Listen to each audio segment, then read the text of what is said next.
Bienvenue sur le podcast Français pour curieux. Je suis Sandra, professeure de français langue étrangère.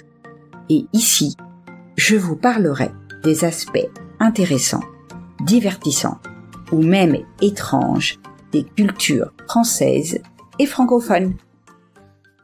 Bonjour à toutes et à tous, j'espère que vous allez bien cette semaine.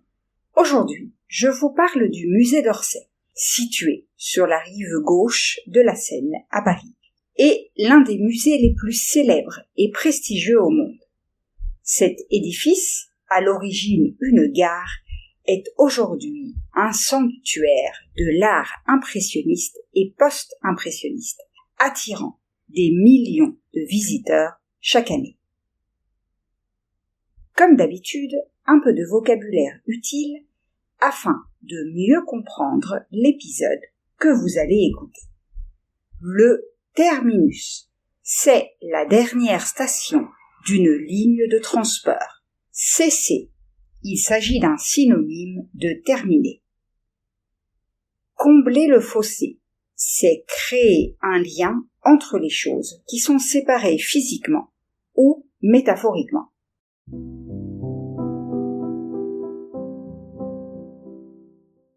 Entrons maintenant dans le vif du sujet et commençons par l'histoire du musée. Elle commence avec la construction de la gare d'Orsay. Inaugurée en 1900 pour l'exposition universelle, la gare était un chef-d'œuvre de l'architecture. Conçue par l'architecte Victor Laloux, la gare était à l'époque l'une des constructions les plus modernes de Paris, dotée d'une structure en fer et en verre, typique des constructions industrielles de la fin du XIXe siècle. Elle servait de terminus pour les trains en provenance du sud-ouest de la France, apportant une touche de modernité au cœur de la capitale. Cependant, avec l'augmentation de la taille des trains dans les années 1930, la gare d'Orsay est rapidement devenue obsolète. Les quais étaient trop courts pour les nouveaux trains de grande longueur et la gare a cessé ses fonctions ferroviaires en 1939. L'édifice a ensuite connu diverses utilisations, y compris comme centre de tri postal pendant la Seconde Guerre mondiale, puis comme studio de tournage et salle de vente aux enchères. Dans les années 1970, des voix s'élèvent pour préserver et réhabiliter ce monument architectural en danger de démolition. En 1977, le gouvernement français décide de transformer la gare en musée, visant à combler le fossé entre le Louvre, spécialisé dans l'art ancien, et le Centre Pompidou, consacré à l'art moderne. Le président français, à l'époque Valéry Giscard d'Estaing, soutient cette initiative, voyant en la gare d'Orsay un espace idéal pour abriter les œuvres d'art des années 1848 à 1914. La transformation est confiée à une équipe d'architectes composée de Pierre Colboc, Renaud Bardon, Jean-Paul Philippon, et l'intérieur est conçu par l'architecte d'intérieur italienne Gaia Olenti. Après des années de travaux, le musée d'Orsay ouvre ses portes au public le 1er décembre 1986. La transformation est un succès spectaculaire, respectant l'intégrité architecturale de la gare, tout en créant un espace muséal moderne et fonctionnel.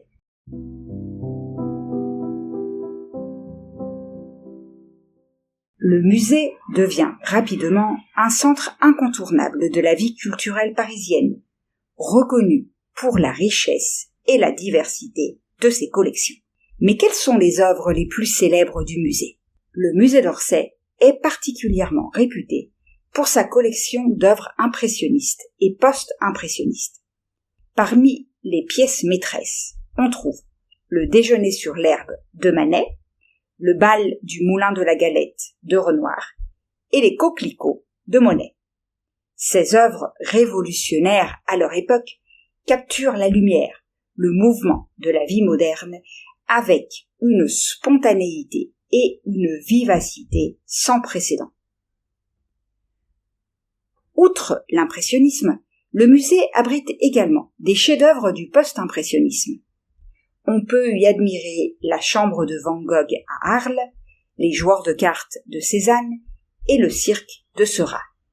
Ces œuvres marquent une évolution vers une exploration plus personnelle et subjective de la couleur, de la forme et de l'émotion. Le musée d'Orsay ne se limite pas à la peinture. Il possède également une collection remarquable de sculptures et d'art décoratif, des œuvres de Rodin, telles que la Porte de l'Enfer, ainsi que des pièces d'art nouveau de Gallet et Guimard enrichissent l'expérience des visiteurs. La variété et la richesse des collections permettent d'apprécier l'art de cette période sous de multiples perspectives.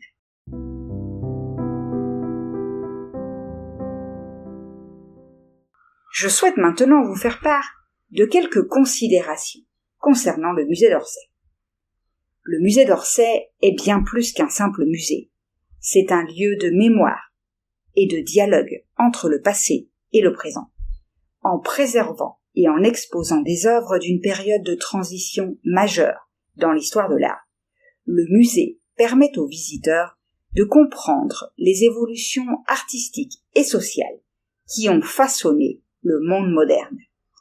Il offre également un espace pour la réflexion sur le rôle de l'art dans notre société contemporaine. Depuis son ouverture, le musée d'Orsay a exercé une influence considérable sur les musées et les institutions culturelles du monde entier. Il a établi de nouvelles normes en matière de présentation et de conservation des œuvres d'art et a inspiré de nombreuses autres transformations de bâtiments historiques en espaces culturels. Le secret du musée d'Orsay démontre l'importance de préserver le patrimoine architectural tout en le réinventant pour de nouvelles utilisations. Il joue également un rôle crucial dans l'éducation et la recherche en histoire de l'art. En effet, il organise régulièrement des expositions temporaires, des conférences et des ateliers éducatifs, attirant des chercheurs et des étudiants du monde entier. Par son engagement en faveur de l'éducation et de la diffusion de la connaissance, le musée d'Orsay contribue à la vitalité intellectuelle et culturelle de la société. Enfin, le musée d'Orsay est une symphonie de l'art et de l'histoire, un lieu où l'architecture rencontre l'innovation muséale et où les chefs-d'œuvre du passé continuent de dialoguer avec les générations présentes et futures. Sa transformation exemplaire de gare en musée, ses collections inestimables et son impact durable sur le paysage culturel en font une institution phare du monde de l'art. Le musée d'Orsay demeure donc un témoignage vivant de l'héritage artistique universel.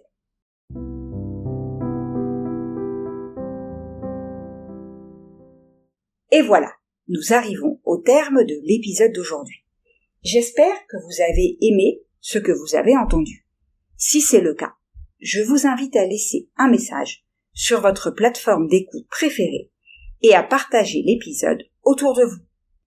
Rappelez-vous que si vous voulez continuer à améliorer votre français, vous pouvez bénéficier de la transcription ainsi que d'autres activités en vous inscrivant au club Les Grands Curieux. On se retrouve dans 2 semaines pour parler de Jean de La Fontaine.